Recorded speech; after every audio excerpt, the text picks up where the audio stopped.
ngasi Taranipan Suba Lok Sabha election ki ahanga phase ki mikhal polling pangthokre the high river marangi mikhal asida polling chathaba sida aikoina sasmok tawdaba yam laibak thiba Manipurda aikoin hek sarakpadagi aikoin hek yan tarakpadagi ma na hek popirappadagi hengadaba Manipurda aduma mikhal ki kangona makhak yamna matong buktaba tam to bai do ko kangon amakha chatharak pudi mami chawma tabre kadamoina noi pair kanda kian khandana myam da thamai bidi mami chawma ta ki bu capture to hiba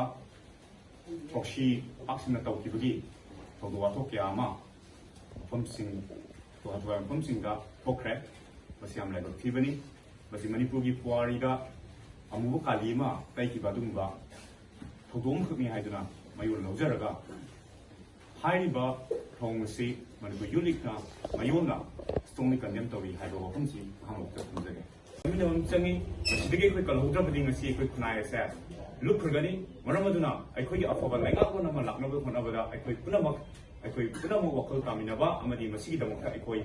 thengnami damam changi haba sa maigul scientific thumjage amusung miyamda amuhana appeal tawjari maramaduna afaba lainga ko nama thamma khona bada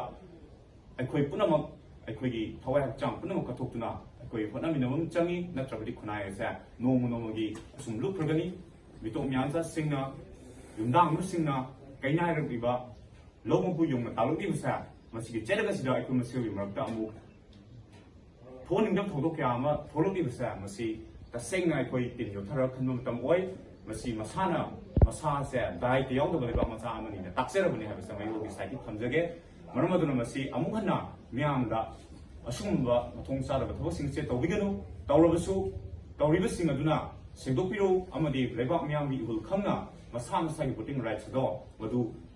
maduna legak chabadu manba yamna ing tappa chakop khunai ma urunna na hunabada aikoi puno khona minamam changi natrabadi masi khunai sa amuhana hot kakhat namda badu khunai ma oiragani mutkhagani habasa aikoi puno mokdale minase aikoi mutkhi matamda ngarang kahoidaba thodok sing tholi ba dum mi sing adusu makoi siong mutkani habasa masi khangjan mongthok tai masi gi damokta myam punamokna amatoi lebinarga masi punamak muthappa matho tai habasa thumjage angkung gutrukta lakadaba ani suwa phase election nasu koi haiba singba oidaba thodok sing ase biganu amadi ngarang thokiba thodok sing aduda vote capture tawkiba evm thugai kiba adu polling station sing aduda kai kiba thodok sing ado mari leina bo authorities na mi changhaningi masigi damakta akan mi changakanda amuhana ing tapna masage voting rights to exercise tawrakanda amuhana recall tawboiro amuhana vote asi hanbo oiro masi tawbinaba mari neba authorities in the soup mayogi makedigi appeal tawjari